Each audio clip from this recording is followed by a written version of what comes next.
aspecto científico, filosófico, religioso, tem colaborado enormemente para a transformação das criaturas, para o despertamento de suas consciências.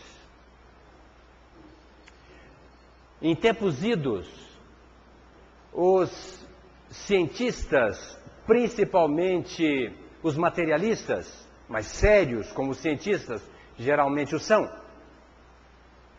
foram pesquisar os fenômenos espíritas para provar que os seus postulados doutrinários eram falsos.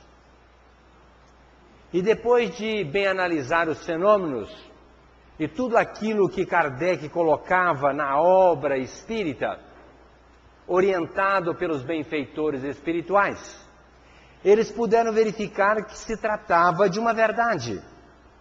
E pela seriedade que lhes era própria, eles não poderiam deixar de advogarem esses postulados espíritas. Aqueles outros que passaram a indagar, a estudar a obra espírita, para analisar o seu conteúdo, pela simplicidade da doutrina, pela sua lógica, pela sua razão, todas as pessoas abertas, usando seus raciocínios, as suas inteligências, depreendendo os ensinamentos doutrinários, tiveram que se dobrar a esta verdade inconcussa colocada pela filosofia espírita, principalmente através da análise de 1018 perguntas inteligentíssimas feitas por Allan Kardec aos espíritos.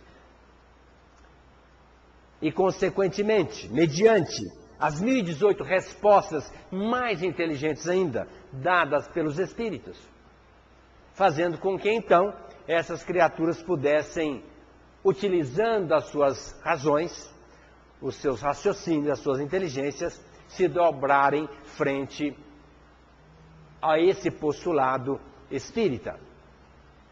Agora, perguntar ao nosso Chico Xavier, nesse tríplice aspecto, científico, filosófico, religioso, qual deles seria o mais importante? E então, Kardec já havia dito isto antes, e agora Chico Xavier, que nada mais é do que a reencarnação de Allan Kardec, mais seguro desta proposta, disse àquela criatura que o interpelou: Jesus sem o Espiritismo continuará Jesus. Mas o Espiritismo sem Jesus é quase nada. Portanto, a pessoa que conhece profundamente a doutrina, através da sua pesquisa científica ou filosófica, se ela não seguisse a proposta do Cristo, que é o amor ao próximo, ela faliu na essência. Portanto, o aspecto mais importante da doutrina é o aspecto religioso, que é aquele que faz com que o homem se ligue ao Pai, através dos princípios exarados pelo Evangelho do Cristo. Mahatma Gandhi não era cristão. Ele seria, talvez, um adepto do hinduísmo, do budismo ou de alguma seita oriental, mas ele não era cristão. E ele travou contato direto com o Evangelho do Cristo. E estudando-o com percussiência, asseverou com muita propriedade: se o Evangelho se perdesse e sobrasse apenas o Sermão da Montanha, quase nada se teria perdido. Agora, talvez a grande problemática das criaturas seja o entendimento do Sermão da Montanha, porque não é fácil entendê-lo. Eurípides Barçanufo, ele era presidente dos vicentinos, da ordem vicentina, da Igreja Católica. E um certo dia ele pergunta ao seu sacerdote para que ele pudesse lhe explicar sobre as bem-aventuranças. O que Jesus teria dito no Sermão do Monte. E o sacerdote lhe respondeu simplesmente: isso são mistérios que não nos cabe agora entender. E ele, que era um professor, uma criatura intelectualizada, não se conformou com aquela resposta do pároco local. E num certo dia, ele é convidado pelo tio Senhor, um tio dele, chamado Mariano da Cunha, apelidado Tio Senhor, para que fosse uma reunião espírita na fazenda Santa Maria, lá em Minas Gerais. E ele, sabendo que a reunião era os sábados, deixou a sua cidade e se embreou pelo mato, indo até a fazenda. E chegando, a porta já estava cerrada, a reunião já estava começando, e ele não se fez anunciar. Simplesmente abriu a porta, adentrou-se, sentou-se nas últimas cadeiras, a reunião já estava acontecendo. E ele pensou, portas fechadas, à meia luz, exatamente porque as portas e as janelas estavam fechadas, era tarde. E ele pensou consigo mesmo: se isto aqui for verdade, alguém haverá de me explicar sobre as bem-aventuranças. E mal começou a reunião, Aristides, que era um médium semi-analfabeto, fica mediunizado por um espírito que lhe chamou pelo nome: Eurípides Barçanufo, vem até a frente que eu quero falar com você. E ele ficou trêmulo, ficou embasbacado com aquela situação, porque ele não havia falado com ninguém, e por certo ninguém sabia da sua estada naquela casa. E de imediato o espírito o chamou pelo nome. Ele vai à frente, e não era nada mais, nada menos do que o espírito de João Evangelista, que estava envolvendo aquele médium para lhe falar das bem-aventuranças. A partir daquele dia, ele saiu totalmente convencido de que a doutrina espírita era uma coisa muito séria. E passou a trabalhar ingentemente pela doutrina, e talvez seja motivo de um dia virmos aqui falar só da vida desse apóstolo de Sacramento, de Minas Gerais, que foi realmente um baluarte nos primórdios da doutrina espírita aqui no Brasil. Para que nós possamos entender bem as bem-aventuranças, é necessário que nós façamos um preâmbulo. Porque Jesus estava pregando à margem do lago de Genezaré. E nos últimos dias, mais de 1.000 pessoas, 2.000, 3.000, 5.000 pessoas seguiam Jesus. E não cabiam à margem daquele lago. Então ele distanciou-se, subiu no monte que estava à margem, propiciando que as criaturas ficassem no sopé e pudessem ouvir a sua mensagem. Interessante dizer que a mensagem do Cristo chegava aos ouvidos daquelas criaturas, mesmo à distância, sem nenhum microfone como eu estou usando aqui. Era uma microfonia natural. E as pessoas ouviam à distância o que Jesus estava dizendo. Naquela época, os sacerdotes, os levitas, os escribas, que eram os entendidos das leis, eles se julgavam os donos da verdade e detentores do reino divino, porque eles eram, entre aspas, os eleitos do Senhor. E discriminavam as criaturas estrangeiras, discriminavam os pobres, discriminavam os doentes. Os leprosos nem podiam entrar na cidade. Eles eram relegados ao ostracismo, deixados para serem mortos pelo tempo nos vales, nas cercanias das cidades. E os romanos tripudiavam contra os judeus, criando um clima de extrema hostilidade entre aquelas criaturas. E muitas das vezes os romanos chegavam nas propriedades.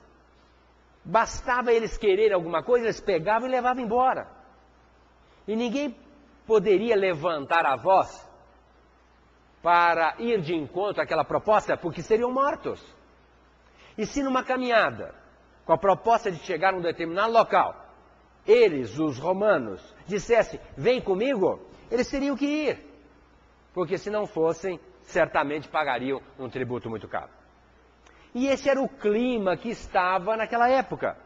E eles esperavam que alguém viesse libertá-los. E quando Jesus se propôs a falar de um reino divino, então eles pensaram que Jesus era o rei. Rei dos judeus, que por certo iria libertá-los desse jugo. As bem-aventuranças significa bons empreendimentos. Quando Jesus dizia assim, bem-aventurados, ou seja, são criaturas que fazem um bom empreendimento. E quando ele falava reino de Deus, perguntaram para ele, Senhor, o que é o reino de Deus? Ele disse assim, o reino de Deus está dentro de vós. Aqueles que fazem a vontade do meu Pai estão de posse do reino de Deus. Então Jesus começa o sermão da montanha dizendo assim, bem-aventurados os pobres de espírito, porque deles é o reino dos céus. Até então muitas pessoas pensavam que pobres de espíritos é aquelas criaturas analfabetas, ignorantes, aquelas pessoas marginalizadas. E se isso fosse verdade, seria um contrassenso, porque Jesus era a criatura mais inteligente, mais bem dotada. Aliás, não era. É e será sempre a criatura extremamente bem dotada que a Terra pôde conhecer. Então ele estaria dizendo que o reino de Deus não seria para ele. Inteligentíssimo, uma criatura muito além da nossa capacidade de percepção. Não. O que Jesus quis dizer que o reino de Deus seria para aquelas pessoas que não se julgavam ricas de espírito e estivessem trabalhando por enriquecer as suas bagagens espirituais. Porque os sacerdotes, os judeus mais elitizados, eles achavam que eles sabiam tudo. Eles até questionavam o Cristo, mas você está errado. Essa não é a lei, você está contrapondo-se à lei e nós defendemos a lei, nós seguimos a lei, portanto nós estamos de posse desse reino. Nós somos as criaturas abalizadas para estarem de posse do reino. E quando Jesus, se referindo a eles, disse que o reino de Deus é para as criaturas que tivessem mais justiça do que os fariseus, os saduceus, os judeus de uma maneira geral, é porque a justiça deles não era compatível com a justiça de Deus. Tanto é que eles discriminavam os párias, discriminavam as criaturas de outras pragas vindas àquela região como estrangeiros. Então, Jesus está prometendo o reino de Deus para os pobres de espírito, aqueles que achavam que não sabiam nada, que precisavam melhorar. Tanto é que buscavam Jesus procurando aprender com ele, enquanto que os outros doutos e sábios faziam questão de não ouvirem a palavra do Cristo. Bem-aventurados que choram, porque eles serão consolados. Esse questionamento o Eurípides Barçanufo tinha, porque como, Senhor? Muitas pessoas choram desde que nasceram, desencarnam chorando e não tiveram consolo nenhum. Só sofrimento. Onde estaria essa bem-aventurança? Nós espíritas sabemos que a pessoa que reencarna, ela vem com a proposta de crescer. E muitas das vezes aquela dívida kármica, ou seja, aquela limitação no aspecto físico, ou até moral, espiritual, é compatível com toda a bagagem que ele trouxe para se reencarnar. Bagagem que ele trouxe de vidas passadas. Muitas pessoas não aceitam a reencarnação, mas 2 terços da humanidade são reencarnacionistas, só 1/3 que não. E Jesus era reencarnacionista. Quando ele disse assim, João Batista, se referindo ao primo dele, dos nascidos de mulher é o maior dentre todos, aqui no seio da terra. Mas no meu reino, ele é um dos menores. Em verdade vos digo, João Batista, este Elias que veio. Elias viveu 250 anos antes do Cristo. Era um profeta. Malaquias, capítulo 4, versículo 5, disse assim: Elias voltará antes dos dias tormentosos do Senhor. E esse questionamento também os discípulos disseram a Jesus: por que dizem os escribas que Elias teria que vir primeiro do que o Senhor? Depois da transfiguração no Monte do Tabor. Ele disse assim: Elias já veio. Fizeram com ele o que quiseram, como também farão a mim. E os discípulos concluíram que era a respeito de João Batista que ele estava dizendo. Ou seja, o Cristo foi claro: João Batista, este é Elias que veio. Se Elias voltou com João Batista, o que é isso senão a reencarnação? Então nós estamos sofrendo hoje, em decorrência das atitudes infelizes do passado, uma nova oportunidade de crescermos espiritualmente. E o dia que nós chegarmos no plano espiritual, nós seremos consolados. Tanto é que o Cristo diz: bem-aventurados que sofrem, porque eles serão, é no futuro, não disse são, serão consolados. Quando nós voltarmos no plano espiritual e soubermos por que nós viemos na Terra e passamos por aquela experiência, muitas das vezes negativa. Simplesmente visando o nosso progresso espiritual. Bem-aventurados os mansos, disse Jesus, porque eles herdarão a terra. Não dava para entender essa colocação. A terra sempre foi conseguida, ela foi subjugada pelos fortes, pelos potentes, pelos duros, pelos cruéis, principalmente através das guerras. E aí Jesus fala que os mansos herdarão a terra. Para aquele pessoal, não dava para entender. Mas nós espíritas sabemos, a terra já foi um mundo primitivo. Hoje é um planeta de expiação e provas. Futuramente será um mundo de regeneração, ou seja, onde o bem sobrepujará o mal. Para futuramente, talvez uma trajetória de outros mundos, chegar na condição de um mundo feliz e de um mundo divino. Certamente a Terra não vai ter essa trajetória, mas pelo menos dito pelos Espíritos, a Terra hoje é um planeta de expiação e provas, de almas falidas e falíveis que somos nós. E aqueles que tiverem a mansuetude, a docilidade, terão o privilégio, entre aspas, talvez aqui seria melhor colocar o merecimento, para reencarnarem na Terra, possuindo a Terra, uma vez que ela é nossa mãe, ela é nosso berço, é a nossa pátria, que nos dá a oportunidade do crescimento espiritual no seu seio. Então as pessoas mansas poderão reencarnar na Terra em épocas futuras, herdando-a. E as pessoas duras de coração, maldosas, violentas, certamente irão reencarnar a partir desse milênio. Diz os Espíritos que a partir de 2050 e poucos, espíritos voltados para o mal não mais reencarnarão na Terra. Vão reencarnar num planeta inferior, compatível com a evolução das criaturas. Portanto, não percamos a esperança de um mundo melhor.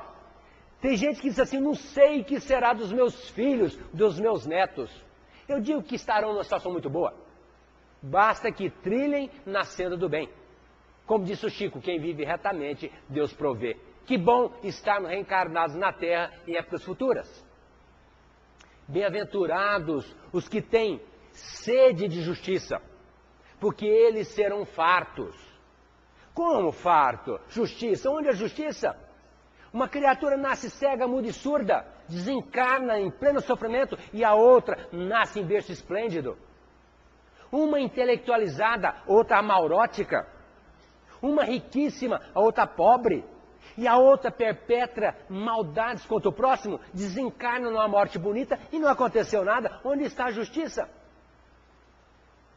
Mas a doutrina espírita tem uma explicação. Lógico que seremos fartos. A justiça de Deus nunca deixa de acontecer. Como disse Jesus, a semeadura é livre, mas a colheita é certa. E a cada um será dado de acordo com as suas obras. Nós iremos reencarnar, sim, de acordo com a nossa condição evolutiva. Disse o Chico: como se morre, se vive. Como se vive, se morre. A vida é única, as experiências são diversas, ora no plano espiritual, na nossa pátria, ora no seio da terra, na indumentária física. Então aquelas pessoas que muitas das vezes aprontaram aqui na terra e não aconteceu nada, certamente vão voltar e vão experimentar uma situação complicadíssima. Deus castiga? Não. Deus cobra? Também não. Deus educa, dando uma nova oportunidade. Agora, se nós entendemos isso, nós vamos dizer, meu Deus, mas que bênção aquela criança nascer excepcional. Porque provavelmente foi um assassino profissional. E Deus, que não tem nenhum filho a perder, tem que dar uma oportunidade para aquela criatura. E certamente o dá. Faz com que aquela pessoa volte novamente como excepcional. E dá até a oportunidade uma mãe que amplia sua capacidade de amor, de tolerância e de paciência, que sustente aquele excepcionalzinho no braço, até que ele possa assimilar que o amor é a tônica da nossa libertação. Então a justiça de Deus é perfeita e ainda é misericordiosa, retratando a perfeição da justiça divina. Porque Deus não age de acordo com as nossas atitudes infelizes. Se Deus fosse cobrar o que nós fizemos aí atrás, seria uma coisa desastrosa. Mas Deus não quer que nós soframos, quer que nós nos transformemos. Então dá uma nova oportunidade. Então está tudo certo, não tem nada errado. E o dia que nós chegarmos no plano espiritual, nós vamos dizer, meu Deus, que bênção, está tudo certo. Mas como está certo? Você sofreu demais. E você não fez mal nenhum. Não, mas entenda que alguma coisa eu fiz lá atrás e tive uma nova oportunidade. É a fartura da justiça divina. Bem-aventurados os misericordiosos, porque eles obterão a misericórdia. Como Deus é misericordioso conosco, nós devemos ser misericordiosos com as pessoas. Ou seja, olhar para a pessoa, ter piedade. Que pena. Ela precisa de mim, eu vou ajudar. Eu posso ajudá-la. É a misericórdia. Eu sei que o fulano não está numa boa, eu vou até lá procurar ajudá-lo. É a misericórdia. É a piedade, a compaixão. E se Deus tem compaixão de nós, tem piedade para conosco, por que não termos esta misericórdia para com o nosso próximo? Sede misericordioso, disse o Cristo, no imperativo, para obterdes a misericórdia. E nós todos precisamos de misericórdia, então precisamos ser misericordiosos para com os outros. Aí Jesus complementa, bem-aventurados os puros, porque eles verão a Deus. Tem muita gente pensando que vai desencarnar, vai ver Deus. Não vai. Para ver Deus tem que se transformar no espírito puro. E para isso o tempo nos espera. E cada um vai se purificar a seu tempo e a sua hora. Bem-aventurados os que sofrem perseguição por amor a mim. Exultai, alegrai-vos, porque grande será o vosso galardão. Que bênção nós podemos sofrer em nome do Cristo, pelo amor ao Cristo. Todo tipo de doação de nós para com os outros é um exemplo de amor ao Cristo. Mas ainda nesse aspecto egóico e até egoístico, nós ficamos muito no nosso mundo, vivendo particularmente os nossos interesses. E não estamos exultantes, pelo contrário, nós estamos assim, tíbios, inseguros, porque quando a gente abraça a causa do Cristo, cria uma força redobrada, e nós nos alegramos, e certamente um galardão nos espera, ou seja, o prêmio pela nossa atitude feliz. Vós sois o sal da terra, disse Jesus. Se vos tornardes insípidos, para que servireis, senão para serdes pisoteados pelos homens? O sal é o grande responsável por salgar os alimentos e preservá-los. E ainda mais dar aquele gosto, porque o sal é uma coisa muito gostosa. E nós somos o sal da terra. Nós somos colocados dentro do lar para salgarmos os nossos parentes. Ou seja, dar a eles um condimentinho melhorado, para eles ficarem mais gostosos, para ficarem mais saborosos, mais aliciadores. E muitas das vezes a nossa postura tem que ser firme para salvá-los.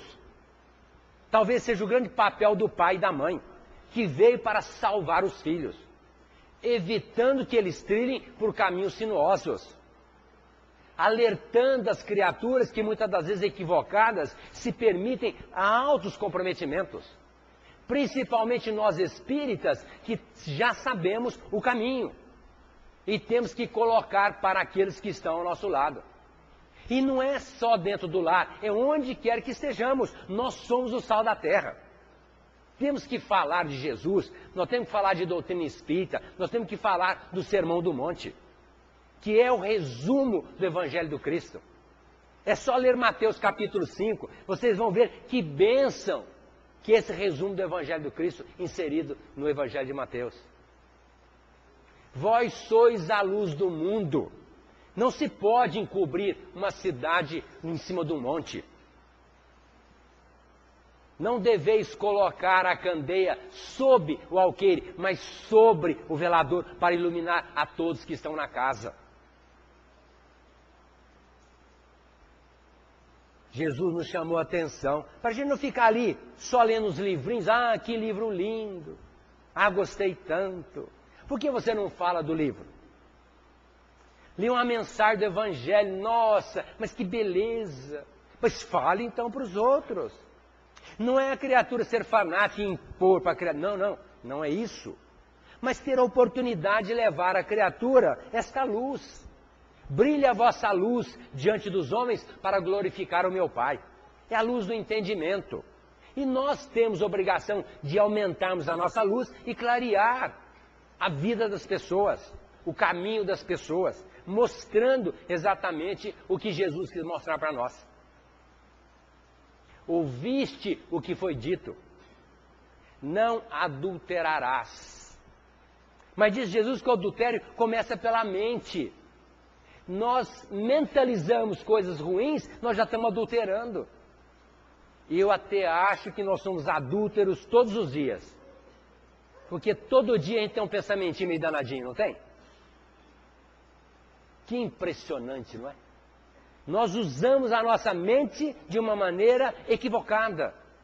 Pensamos algumas coisas complicadas. E quando a gente pensa, nós já estamos plasmando. E se não nos dermos conta, nós estamos realizando. E ao realizar aquele pensamento em desequilíbrio, gera um problema para nós. Tanto é que o Cristo coloca logo em seguida: se o vosso olho direito for motivo de escândalo, arrancai-o. É melhor adentrardes na vida sem o olho do que serdes condenado no fogo do inferno.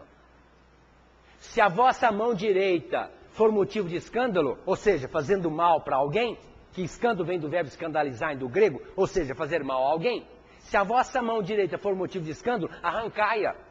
É melhor adentrardes mutilado na vida do que ser condenado ao fogo do inferno. Então, quando nós usamos dos nossos talentos de uma maneira indevida, Deus tira os nossos talentos e vamos reencarnar numa situação mais limitada. E tem muita gente que não sabe o que nasceu, sem um bracinho, sem uma perninha. Eu tenho um amigo que ele sofreu um derrame e ficou paralítico. Ele falou: Aguinaldo, quantos neguinhos que eu dei um chutinho na canela? Eu falei: não sei. Às vezes não precisa dar o chute na canela, mas a gente caminha para o lado do mal. A gente olha o defeito do nego e fica apontando e compromete a vida da pessoa. A gente usa a fala para incriminar uma criatura. A gente usa o braço para empunhar uma arma e tirar a vida do outro. Mal sabendo que nós somos responsáveis. E aí o Cristo complementa: ouviste o que foi dito, não matarás. Mas eu vos digo, aquele que se encolerizar contra o irmão já é réu em juízo. Outro dia eu estava conversando com um amigo sobre morte, né? E eu falei assim: não quero morrer cedo, não. Mineiro fala dois não, né? Não quero morrer cedo, não. Porque se eu ainda tenho muita raiva dos outros, eu tenho que acabar com isso. Ou pelo menos se eu desencarnar com menos raiva, melhor para mim. E a raiva é o retrato de uma pequena cólera. Às vezes a cólera é uma raiva muito grande. Mas a pessoa que tem raiva ou se encoleriza, ela canaliza uma vibração negativa contra a pessoa. E isso é de nossa responsabilidade. Por isso, o Cristo chamou a atenção que a gente deva ter cuidado, não nos encolerizando contra as criaturas. Porque é responsabilidade nossa. Quando a gente tem raiva e até deseja algumas coisinhas ruins, né? Tomara que aconteça isso com ele. Não façam isso. Porque nós já estamos sendo réu em juízo. Lá na frente alguma coisinha vai acontecer conosco. E nós vamos questionar, meu Deus, por que aconteceu isso comigo? Eu não tenho feito mal para ninguém. Sim, hoje, mas lá atrás. Então, basta não ter essa piedade, esse amor para com a criatura, para nós estarmos incriminados. Disse Jesus, não resistais ao mal. Se alguém vos bater na face direita, ofertai a outra. Se alguém vos pedir a túnica, dai também a capa. E se alguém vos convidar a caminhar 1 milha, caminhai 2. Aquele que perseverar até o fim será salvo. Mas às vezes a pessoa pede alguma coisa para nós e nós não damos. Pede uma coisa emprestada, a gente não empresta. E é lógico que a gente não vai dar o rosto para o outro bater do outro lado. Mas isso significa deixar para lá. Se ele nos agrediu, deixa para lá. Porque se a gente resistir ao mal, imagine se eu fizer força contra esse braço, ele vai fortalecer. Se eu pegar e ajudar o braço, ele enfraquece. Então o mal não pode ser resistido. Deixa o mal para lá. Vamos procurar o bem. O mal existe pela ausência do bem. E todas as vezes que nós trabalharmos pelo bem, nós estamos enfraquecendo o mal. Acontece é que o homem perpetua o mal, resistindo-o quando ele é endereçado a este homem. Então a proposta do Cristo é exatamente deixar o mal para lá, caminha para frente, vai embora. Hoje uma senhora conversei com ela longamente, porque ela cuidou da mãe, longamente, com muito carinho, com amor. E a mãe veio a desencarnar. E no último instante da sua vida aqui, ela estava com a falta de ar muito grande. E o médico lhe propôs fazer uma traqueostomia. E uma irmã mais jovem disse assim, não vai fazer traqueostomia na minha mãe. Não vou deixar. E ela disse, mas minha irmã, ela está sofrendo muito. Precisa de uma traqueostomia. O médico está propondo é para melhorá-la. Não, minha mãe vai morrer com essa traqueostomia. Aí o médico disse para ela, bom, a senhora decide, quem que cuida dessa mãe? Não, doutor, a vida inteira eu cuidei da minha mãe, os meus irmãos nunca apareceram, a não ser no dia de Natal para almoçar com ela. Mas sempre eu que cuidei da minha mãe. E aí, o que a senhora decide? Não, pode operar, doutor. E aí então o médico operou, ela veio piorando e acabou desencarnando. 80 anos. Doença pulmonar, uma estenose na traqueia, precisava operar. E aí a irmã mais nova falou assim, se eu pudesse eu lhe daria um tapa no rosto porque você matou minha mãe. E terminado o velório, aí a irmã chegou para ela assim, você não vai entrar aqui em casa, porque você vai pegar todas as coisas da minha mãe para você. Aqui não, só vai entrar em casa quando nós todos estivermos aqui para dividir os pertences da minha mãe. Aquela filha que a vida inteira cuidou da mãe, sem nem a ajuda dos irmãos, já recebendo uma promessa de um tapa da irmã, porque em tese contribuiu para a morte da mãe, ela ficou tremendamente aborrecida e depressiva, e até nutrindo um sentimento infeliz em relação àquela irmã. E aí fui visitá-la, uma vez que foi internada, para tratar comigo. E eu vi que ela estava muito depressiva, e fui conversar com ela. E então eu usei exatamente essas palavras para com ela. Minha irmã, não resistais ao mal. Deixa o mal para lá. Se a sua irmã quiser vir até você, tudo bem. Mas se não quiser, deixe-a. Caminhe, vá à frente. E não alimente nenhum sentimento infeliz para com ela. Porque Jesus disse assim, ouviste o que foi dito, amarás o teu próximo e odiarás o teu inimigo. Dito aos antigos, mas eu vos digo, disse Jesus, amai o inimigo, fazei o bem pelos que vos odeiam, Orai pelos que vos perseguem e caluniam, e ainda bendizei os que vos maldizem. Para serdes chamados filhos de Deus, que faz com que o sol nasça para os bons e para os maus, e chova para os justos e os injustos. Então, se Deus dá para todas as criaturas o sol e a chuva, abençoada a chuva, abençoado o sol. Por que a gente ficar resistindo ao mal? Eu disse para ela, ore pela sua irmã, peça a Deus misericórdia para que ela possa um dia analisar o que ela fez. E você, em paz, vai adiante, liberte-se dessa mágoa, porque mágoa mata literalmente a criatura. Jesus coloca no sermão, quando fordes depositar a vossa oferenda e vos lembrardes que tendes alguma coisa contra o vosso irmão, parai. Ide primeiro reconciliar com o vosso irmão, depois fazei a vossa oferenda. Reconciliai com o vosso adversário, enquanto estáis a caminho com ele. Senão, o adversário vos entregará ao juiz, este é o oficial de justiça, e pagareis até o último ceitil. Quando nós não nos afinizamos com as pessoas que estão ao nosso lado, a caminho conosco, essas pessoas vão nos entregar do outro lado da vida para os nossos superiores. E vão fazer uma análise e nós teremos que reencarnar exatamente com essas pessoas para nos afinizarmos na lei do amor. Tendo que acertar até o último ceitil. Porque o Cristo disse assim, eu não vim derrogar a lei, mas eu vim cumpri-la.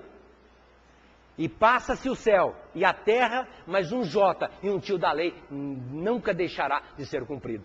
Então, nós temos que nos afinizar na lei do amor com quem? Com todos. Então, se Deus coloca aquele maridinho caprichado na nossa casa, é para a gente se afinizar com aquele marido difícil.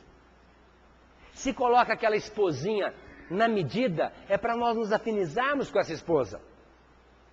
Se coloca um parente encrencado, é para nós acertarmos com aquele parente. Porque senão, se nós criarmos uma animosidade e até ampliarmos essa hostilidade, o que vai acontecer? Nós vamos reencarnar com ele numa situação pior ainda, o que não é bom para todos nós. Tem gente que fala assim, eu quero aguentar o fulano que eu não quero vê-lo nunca mais. Não só tem que aguentar, ajudá-lo a melhorar, porque ele vai voltar conosco lá na frente.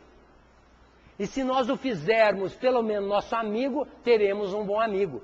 Mas se nós fizermos dele um inimigo, não tenho dúvida, voltará como inimigo. E nós temos que acertar até o último ceitil da nossa dívida. Jesus, ele era extremamente feliz nas suas observações. Não deveis servir a dois senhores. Ou servirás ao dinheiro ou ao Pai. Amarás um e odiarás o outro. Auxiliarás um em detrimento do outro. Não vos preocupeis com o alimento e com o que vestir no futuro. Porque o alimento nunca é mais do que a vida e o vestuário nunca é mais do que o nosso corpo. Disse Jesus, olhai as aves dos céus, que não trabalham nem ceifam, e nem por isso morrem de fome. Os lírios, nem Salomão, na sua majestade, vestiu com tanta propriedade. Se as aves não trabalham nem ceifam, nem por isso morrem de fome, os lírios que serão queimados amanhã são vestidos pela própria natureza criada pelo Pai, que dirá vós que sois filhos direto do Pai? Deixai cada dia com seu problema, não vos inquieteis com o dia de amanhã. Basta cada dia com seu problema. Olha a proposta de Jesus. Tem muita gente preocupada com amanhã. Lógico que Jesus não fez apologia de ficar de braço cruzado. Ah, não tem que preocupar, o alimento vem, a roupa vem, eu vou ficar de braço cruzado. Não. Eu trabalho e meu pai também todos os dias, diz Jesus. Então nós temos que trabalhar. Mas nós não devemos nos preocupar. ficar presos a essas coisas materiais. Procura primeiro o reino de Deus e sua justiça, e tudo será dado por acréscimo da misericórdia do Pai. Procura primeiro o reino de Deus e sua justiça, e tudo será dado por acréscimo da misericórdia do Pai. O que nós procuramos primeiro, o reino de Deus ou o reino da terra? Certamente procuramos o reino da terra. Nós queremos é ganhar dinheiro, é viver numa boa, coisa e tal. Nós não estamos preocupados com o reino de Deus. Tanto é que o Cristo assevera: cuidai-vos contra os falsos profetas. Reconhecê-lo-eis pelas suas obras.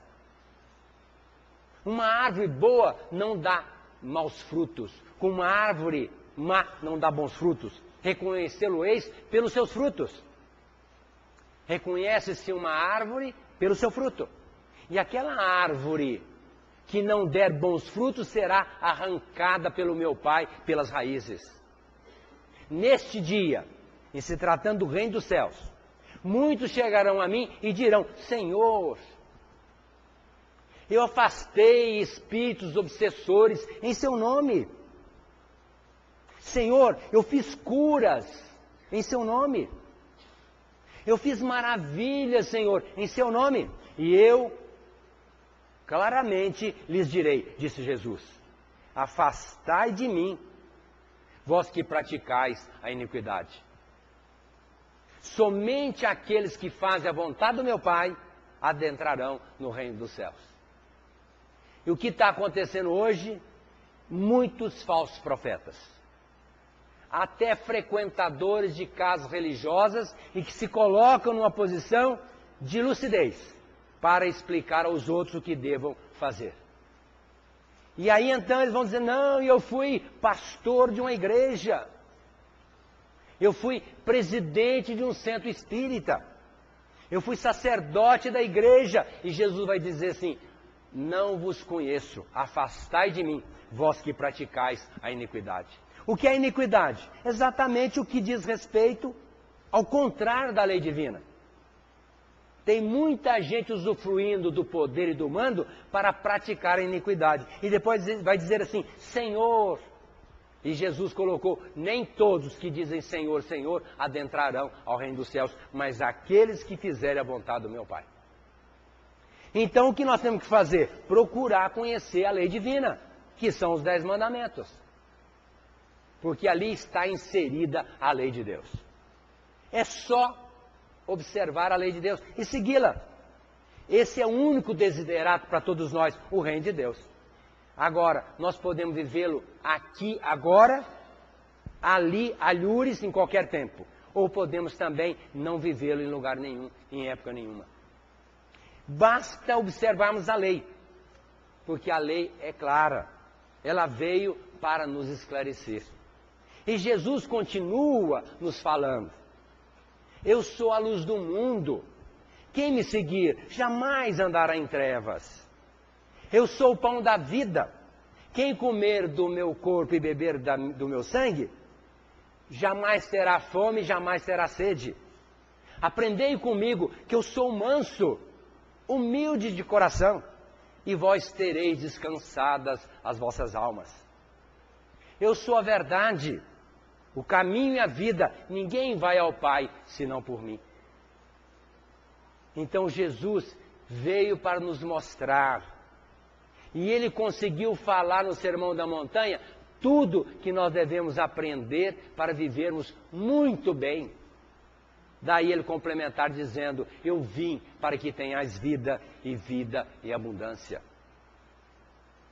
Portanto, Senhor Jesus, enquanto a terra luta, sofre e não descansa, e o homem atribulado se exaspera, guardamos-te a vida e a presença na lembrança, cantando o seu Natal perante a nova era. A tua proteção é luz que não se altera, no tempo que se foi e no tempo que se avança. Cada hora contigo é nova primavera, em florações de fé e lauréis de esperança. Glória a Deus nas alturas, canto inesquecível. És tu, mestre do bem, que te abaixa de nível, trazendo a paz, a esperança e o amor aos tutelados teus. Agora, embora haja prenúncio de guerra, nós te amamos, Senhor Jesus, acima das armas da terra, procurando contigo a integração com Deus. Muita paz.